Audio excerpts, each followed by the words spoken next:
Caliente. And now, Maggie Martinez. She is Valerie Rodgers.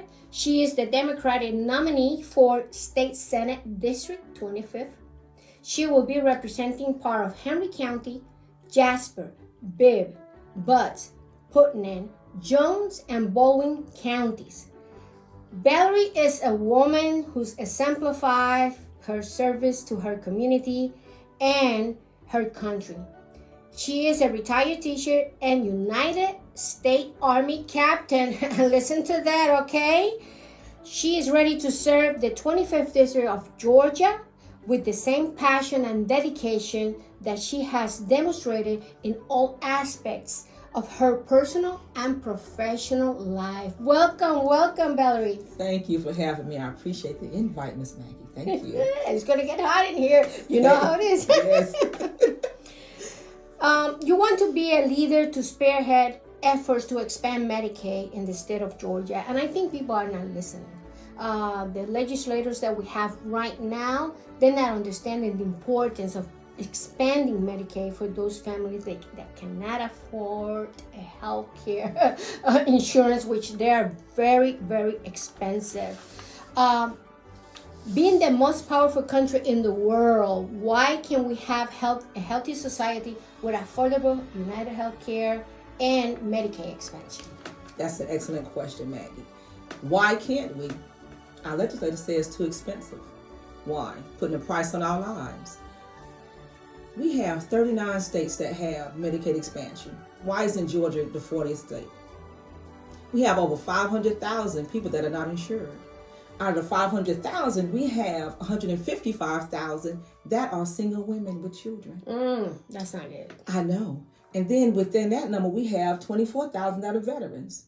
I'm a veteran. 24,000 that are veterans. Exactly, that are not insured. So with the Medicaid expansion, if they were to pass the Medicaid expansion, which they should, because for every dollar that Georgia spends, the federal government would give us $9. So it's 9-1. And with all the shortages we have in healthcare professionals, that would be a win-win for all.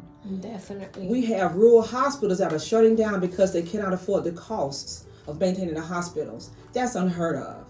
My parents literally have to drive in over an hour to get the Medicaid, to get the health care that they need. That's not good because we don't want our parents to suffer the consequences of the lack of leadership of the people of Georgia. Exactly. And then we have some people that I know have to travel over 2 hours to get health care. And that's unheard of. So we talk about elderly people that have problems with transportation. So why not pass the Medicaid expansion as to where we can help the rural counties? Just alone, we have WellStar in Atlanta that's closing November the 1st. And that's right around the corner. So now all the patients that are going to WellStar in Atlanta are now going to be shifted to Grady, which they have a large population of patients anyway. So my thing is, why not pass the Medicaid expansion? It is a win-win for all people that are involved. Exactly. You want to fight to ensure that all citizens have equal access to voting process. We have seen what had happened in the state of Georgia in terms of voting. And then just an unconstitutional restrictions on individuals for the right to vote. The voting suppression SB 202, the famous bill with 98 pages. So imagine it has 98 pages. So you know the suppression is there. Do you think voting suppression is real, and how can you improve the accessibility to vote? Exactly, it is real. The 98-page document verifies that. What we can do to help with the suppression is that make sure we have more transportation, meaning accessibility for people to travel to vote, and more precincts.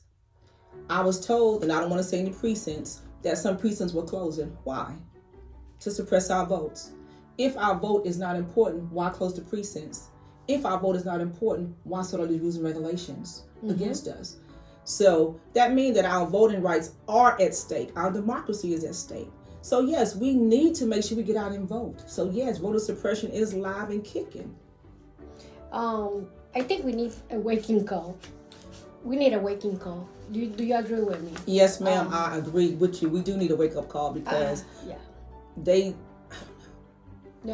went to vote the other day and it was empty. Yes. empty. I went to vote Tuesday, and the place was empty. All the poll workers were there, and nobody was there voting. So please check all your candidates and all the platforms, and make sure you go out and vote. Okay. If you are required to vote with provisional ballot, can you explain to people, if you're not in the list, what is the next step you have to take, and don't let anybody tell you to go home without voting? Correct. What you can do is, let's say, for example, you go to vote. You forgot your ID, and sometimes it happens because sometimes I have forgotten my ID. You can still go in and vote, but it's a provisional ballot. You will have a certain amount of time. What the provisional ballot is, they have to go back and verify that that's you. That's what the purpose of the ID is. Once they have done that with the provisional ballot, you can still vote, but they will go back and have to determine if your ballot is valid. And the way they do that is to check your address. They will check your signature block to make sure all of that is you. That's nobody is pretending to be you. Once that has proven that it has been proven that that is you, then your ballot will be then counted. But right now, while it's provisional, it's going to be cast to the side until they can prove and verify that is you. But it's important that the person know that they have to go to the voters registration with their ID and all the documents they need in order to make that provisional ballot valid.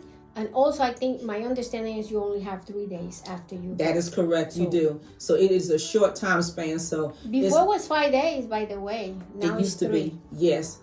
Incredible. As a former educator, bolstering our education system, retaining its teachers is difficult. Certainly, you know that teachers go through a lot, and on top of that, the salary is not top, and even though they have master's degree, doctoral degree, and stuff like that. Do you think the pandemic created a gap in education? And what can we do to improve the reading levels, since we had a lot of problems during the pandemic with the teachers shortage, and reading? What we can do is that the pandemic has changed our lives a lot. Therefore, when we go from in-person schooling to remote, it was an adjustment for not only the teachers, it was difficult, not only for the students, not only for the parents, but for the system itself, the district itself. Because now we had to make accommodations to make sure that all the students had a computer and that their Wi-Fi in their area was up and running. Because a lot of kids live in the rural areas and the Wi-Fi reception, the internet was not that great. So we had to put all of that in place. So did we have a gap? Yes, we did. Can we overcome that gap? Yes, we can. It's going to take some time. With anything that's great, which our students are great, our teachers are great, support staff are great as well, it's going to take time. And that time is now. We have to go back and encourage and put faith back into the educational system, because the pandemic has lessened that faith in the educational system, which is, I can understand. But we can get that faith back. And we need the support from the parents as well as the students to make sure that they do what they're supposed to, as far as if they have any questions, ask the teacher. If they have any questions, ask the superintendent, or go to their locals to get information, to get the questions and the answers that they need to help their child. With the reading literacy, each district have different reading literacy programs that they have implemented. The parents need to go and find out what they are. A lot of the schools are sending out literatures and doing phone calls to let the parents know that they do have a literacy program. So just make sure you listen for the phone calls. Look at the literature that you receive in the mail to make sure you sign your child up for that particular program in those districts. Very, very, very important. Teacher shortages in the rural areas is too much. What can we do to incentivize the teachers to come to rural and teach? Increase the pay. Easy. It's just that easy. Increase the pay. Yeah. It's sad when you have neighboring states that will pay teachers more. That's why we're losing a lot of our teachers and support staff, because the other states are paying them higher. They pay more. I go yes, there. They are paying them higher. We need to make sure that we increase our salaries, not just for the teacher, but across the board for the bus drivers, the lunch workers, because the bus drivers are the ones that bring the students to the school. We need to make sure that they have a salary increase across the board. So therefore, we can entice more bus drivers, we can entice more teachers, we can entice more lunchroom workers to come to the system and stay in the systems. Right. And the respect. Right now, teachers Exactly. don't have any rights, basically. And Exactly. the guy organization, Guide and Page, is not doing much for the teachers because it's not really a union. And unfortunately, Georgia doesn't have a teachers union. So it's like a circle that is not good for the teachers. So the environment to work as a teacher is not good. But you know how it is. Yes, but ma'am. we have to make a commitment that we're going to change all this. Nothing is written in stone, right? Or Right. in stone. So we have to make sure we bring these bold changes to the state of Georgia. Yes. Well, common problems with veterans include post-traumatic stress disorder, depression, anxiety, problematic with alcohol use, and thoughts of suicide. You are a former veteran, and can you explain what is in your platform to help the veterans? Benefits. What I experienced as a veteran was that the benefits, we were not getting the benefits that were due to us. We had to constantly prove over and over and over and over and over again that we are a veteran with our DD-214s and the different campaigns that we were a part of. They have gotten better, don't get me wrong, but it still needs improving. A lot of veterans don't want to acknowledge that they have PTSD. Okay, because it's private. It is. It's private. And a lot of them, as well as myself, said we didn't have a problem. And we didn't want the help. But the help is there. They have counselors to help us. So now we just have to, as a veteran, have to reach out to the counselors and let them know that we have a problem. Is it easy to acknowledge you have a problem? No, it's not. It's not. It wasn't easy for me to acknowledge that I had a problem. But when your family members are saying there is something wrong, you have to listen. And it's hard as a veteran. It really is hard. It is hard. But the counselors are there. But if I had to choose again, I would say the benefits. But the benefits are getting better, I must admit, but it still need improvement. Yeah, my father is a veteran. My brother-in-law is a veteran. My grandson is a veteran. Wow. He's a Marine. So we are from a military family, basically. And now Fernando is a captain for Delta Airlines. But, you know, you never know if they call him to work in other areas. You know, reproductive rights for women is on the ballot. Yes. The freedom of our daughters and our granddaughters are at stake. Yes. Unfortunately, when you get to the Capitol Hill here in we have to say it today. How can we help to codify Roe versus Wade and to guarantee every woman that they will not be criminalized just because they have to make a decision? First of all, we need to go back and amend that law. It's called the Fetal Heartbeat Law. What's so sad about it is that they are saying what we can and cannot do with our own body. That should not be left up to the politicians.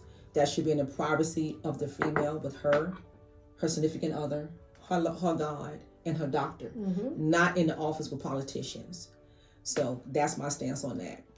What we need to do as women, we need to go out there and voice our opinion, and we need to vote that we do not approve of the Roe versus Wade decision, because it will affect our kids, our grandkids, our great-great-grandkids, and generations to come, and we don't want them to have to make that choice. So again, it should not be placed in the hands of the politicians. It should be left solely with that female and her significant other and her Lord and her doctor, because we don't know what physical restraints does she have. Right. And I have talked to some women who are scared to become pregnant because they're scared that they had difficulty with their prior pregnancy, and they're scared that they might be charged. So that's scared. That's scary when you're scared to become pregnant, because you might get charged because your body might abort an infant or a fetus. And that's not right for anybody to make that decision, saying that, okay, you are going to receive a felony because your body has aborted the fetus. That's unheard of. It's unheard of. And not only that, all this changed the insurance company the insurance for the doctors, because now they have problems bringing babies to the world because of the very high insurance costs for the doctors. Yes. Now we put in another burden on top of the doctors, and those insurance, they're going to go up. And if they go up, health insurance go up and so forth. It's like a domino effect. Yes, and it we is. have not thought about that. They have not. And then when you put the doctors at risk, because now you're saying if a doctor administers that, then he's going to go to jail or she's going to go to jail and lose their license. Now you have doctors now trying to decide, should I or should not? And that should not be the case. The patient should come first. And again, it should not be in the hands of the politicians. Definitely. When you finish your terms, yes, because you're going to get elected, yes, how you want people to remember you and your legacy? Ooh, my legacy. Okay. I'm a retired veteran, retired educator. I'm a mother. I'm a daughter. I'm a sister. I'm a wife. I say that because I am for the people. That's right. I'm a regular individual fighting for every man and every woman. I am fighting for our rights. I am fighting for people to be treated fairly.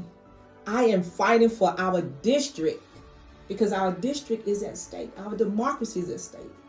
So with that said, I'm fighting for everybody in District 25. So that will be my legacy. So she's a veteran. Yes. She will still there fighting for you. First of all, she fought for your freedom. Now show her some respect and vote for her, because she's going to be there making sure that your rights are guarded. Yes. The way it should be guarded. Like, the phoenix when it goes like that. Certainly, look at that lens and tell people why they should vote for you. I'm an individual who will work for the District 25.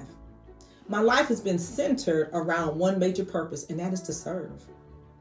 Whether it was in the classroom for 32 years or as a retired United States Army captain for our great country, which I have served 3 tours. Wow. And I was overseas during wartime. Therefore, I have served our great country with pride, honor, and dedication. I will do the same for our district. I am ready, willing, and able to fight for our district. Give me the opportunity to fight for you. One team, one fight. Together, we will make a difference. Again, one team, one fight. Together, we will make a difference. Vote for Valerie Rodgers as your next state senator for District 25.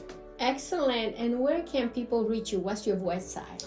Oh, my website is ValerieRodgersForGeorgia.com. You can also get me on Facebook, Valerie Rodgers for Georgia. So please follow me. That's good. So Valerie stands for many things: for a better education, better facilities in terms of hospitals for the rural areas. She stands for reproductive rights. She stands for to better our veterans and their services, which is so important because they gave their life for this country and for the freedom of this country. She stands for all the needs of her district, and it's very important that you visit her website and read her platform. We only bring here the best candidates. I am so thrilled that every time I bring somebody to the hot seat interview, they have so much to offer to the state of Georgia. So make sure, woman, that you are there and you are the ones that vote in the state of Georgia to vote for Valerie, because she stands for you, for the freedom of your daughters and your granddaughters. And don't forget to visit her website. Exactly. This is Maggie Martinez, the Hot Seat Interview. Until next time.